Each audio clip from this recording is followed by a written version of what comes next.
Hello, I'm Angus O'Loughlin. I'm a radio guy, occasional TV guy, but more importantly for us right now, I'm a wine guy. Not a pompous, deep glass sniffing, try and prove to the waiter I know more about a glass of Pinot than him or her, just a guy who loves to drink it. And I mean all of it. Chardonnays, champagne, Syrah, Shiraz, you name it, I want it in a glass and in my mouth. I can tell you when I like it, but I can't tell you why I like it. Until now. I'm on a mission to find the best $30 bottle of wine in the country and maybe even the world. But I'm not alone. I've literally bought in the world's best with you and I listening. There is less than 300 Master Sommeliers in the world and only 7 in Australia. And one of them has signed up to help us find the most affordable booze using his ridiculous talent. Carlos Santos, hello. Hello, how are you, Angus? I'm good, man. I'm so excited to do this. And I should point out, you're not a grey-haired suit and vest wearing 60-plus-year-old I expected when I went searching for a Master Somm. Not just yet. Not just yet. How old are you? 33. You're the perfect co-host for this mission. Thank you. Thank you for having me. Thank So, you. Obviously an accent. Where are you from? Well, originally Portugal. Yeah, Okay. Portugal. Parents are Portuguese. And you're a Master Somm, which means you're obsessed with wine. How did you come into grapes? Well, it's quite a long story. I mean, my grandfather makes wine, so I guess every grandpa back home in Europe makes wine out of some small space, just for the year, and that's what it all started. Like I remember being 4 or 5 years old and running behind my brother in the vineyards and throwing him grapes, and my grandfather getting really upset because just was wasting grapes, Yeah. and and then he's running behind us like, "What are you guys doing? Just wasting, So yeah, that's the fun started there. And since then, obviously, to go on to become a Master Sommelier, you've trained in wine for how long? Yeah. Well, I mean, after again back to the roots. As you grow up, and you go to school, at some point you got to get some cash, and Hmm. hospitality job is easily available, and you can start very early. For instance, I was 11, Hmm. so like not drinking wine at that stage, but I was start helping in a restaurant back and forward, and the passion started there. Wine itself only was more on my first great restaurant. It was the first Michelin star in Lisbon, in the capital. And yeah, from there he started getting really nuts as as I discovered German Riesling, as I discovered Australian Shiraz. That Hmm. that just exploded in me, and I needed to learn more. Yeah. So you went to some of the biggest and best fine dining restaurants in London Yes, that's right. Yeah, I and then worked, Australia. and then Australia. Before Australia, I passed by Paris, sometime in Spain. Yeah, always working great wine places. So when you say hospitality, Hmm. we're not talking about being a busboy if you're in America or, washing dishes, Hmm. a dish pig, as we affectionately call it here in Australia. We're talking about your job is to pair wine for clients who come in or people into a restaurant. They choose the food and then you find a bit more about them and then help pair that with the best wine. Yeah, that's correct. You're absolutely right. Well, yeah, we will hope to make people's money worth at the restaurant, Mm, basically. So I think it's very important to obviously know what you're serving, what bottle of wine you're opening, how is it going to taste like, and understand the composition of, or the structure, I meant to say, of the wine, and understand the saltiness, the savoriness of the food, and the richness, in order to combine something together. And it's almost like science. mm. It becomes almost science. So Was it it's called so cool.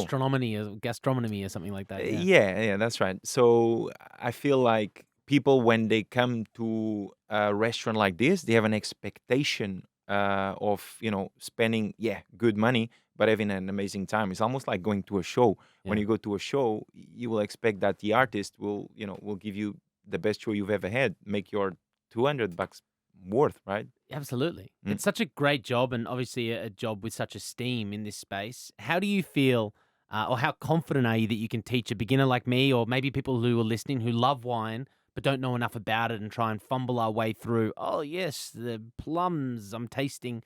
How confident are you that you can not only find us the best, most affordable bottles of booze, but also teach us along the way how to appreciate good drops, bad drops, champagnes, Rieslings, everything in between? Yeah, Angus, most important of all is the passion of whoever wants to learn, whoever Mm. is listening.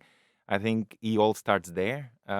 It started with my passion. It started with everyone's passion, and you a very young guy, and I feel like you really enjoy wine, Mm. and we have had chats before, and I feel like it's gonna be very easy for you. I You can't you, wait. you gotta get your master at the end of this I'll be a master at the end of sommelier. this Mm. session, at No, the end of this episode. well, Oh, I did say I think it's fun at episode. It is an episode. at the end of this, I meant to say series. Okay, yeah. Yeah, Oh, okay, at the that's end of right. this Probably not series. after an episode. You're Yeah, right. no, Yeah, no, yeah, not an episode. No, yeah. you won't get it. No.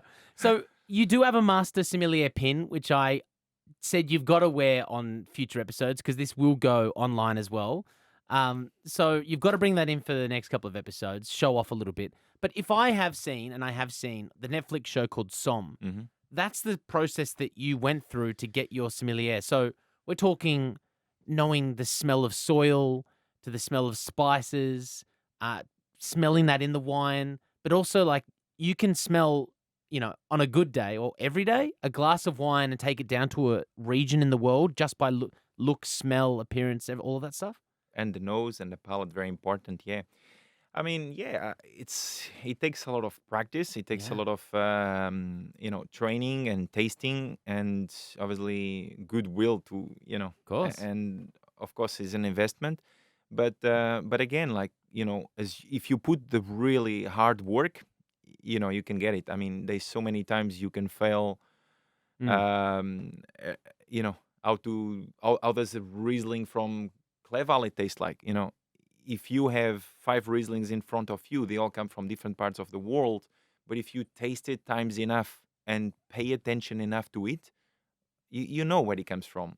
But then the difficult part is that there's not only five Rieslings in the world, and mm, there's way more than that, and there's another 100 varietals that you got to pay attention to. yeah. So that's the hard part. Is just the amount. But again, with passion and dedication, it's possible. It's awesome. We might have to have a bit of fun in future episodes and put a blank glass in front of you and put you to the test. Uh, so, what are you hoping to teach us? The next episode, this is sort of an introduction to who we both are. Hmm. And then the next episode is going to be us opening up the first bottle of, wine, which we've already chosen. We'll tell you what it is at the end of the episode. What are you hoping to teach us on our journey as well to finding that great bottle of affordable wine? Yeah, I will hope that everyone listening, and that can access a wine from a structure point of view. Say, you look at the wine, the appearance of the wine, and what clues does the color give you, or the appearance of the wine? Because if there's a little bit of bubbles, that will give you some indication. On the nose, what you pick on the nose, whether it's fruit, whether it's florals, whether it's spices, whether there is any oak influence. So those are some structurally wide points. And then in the palate, that's where you really have, I guess, most pleasure of tasting a wine. And we will try to define acidity, sweetness, alcohol, body, and the tannins of the wine, and kind of define them on a scale. So, when you at home and you try or want to pay a little bit more attention to the bottle that you're drinking and kind of access or assess quality, you can do that by, I guess, within the episodes to learn how to do. Yeah. And I think, it's not, I'm not teaching, I don't think it's going to be a wine course whatsoever, Yeah. but I think it will be a cool process to kind of learn how to appreciate wine from a very basic point onwards, I Love it. guess. And how much am I twisting your arm to talk about wines from corner store bottle shops rather than aged bottles of French? That's a very interesting question. Yeah, I mean, I think it's going to be very, very fun and somehow challenging because as you know, I've been working in fine dining restaurants for the last almost 15 years. Hmm. Literally since I finished hospitality school when I was like 16 years old, that I started working in fine restaurants. So the level of the wines start where literally there's one finish. So it's kind of interesting, but he also is very humbling, I guess, to research for this type of wines and find, I guess, what you want me to do, which is find the best bottle of wine for $30. So I think it's very challenging. It's very cool. I'm very excited about this. Yeah, this idea started over a glass of wine with my friends. We went on the hunt to find the right person. I've met a fair few people on this journey to find you, Carlos, and I'm Thank so you. excited to let you guys know who are listening. Each week, we're going to open a bottle of wine together, and we mean that with you as well, and us here, Carlos and myself. We're going to share a glass. We're going to listen, learn, ask questions before we leave you guys to enjoy the rest of the bottle with whoever, whatever, or however you want. And the first bottle of wine we have chosen, it is available pretty much everywhere. Like we Googled it. Yeah. You can find it anywhere in Australia. Jim Barry, Watervale Riesling 2021. So a ridiculously young fruit. Yeah. Available basically everywhere we got it for $18. Yeah. So if you missed that exact description of the wine, don't worry. We have written in our show notes just below where you click play on this episode. And to make it even easier, you can follow our brand spanking new Instagram. It's at Got Somme, which is Somme, to double check the label of the first bottle of wine and to see how handsome Carlos is. Very. I mean, the accent's good, but the man himself, woo! I tell you what. Next week, we begin our search for the best value bottle of wine and to learn more about wine one sip at a time. Until then, Carlos, cheers. Cheers, Angus. Thanks very much for having me.